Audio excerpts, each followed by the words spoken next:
নীরবে আমারি দুয়ার প্রান্তে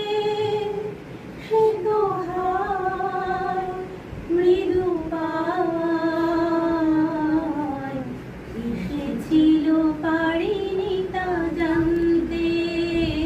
প্রেম একেবারে এসেছিল নীরবে সে যে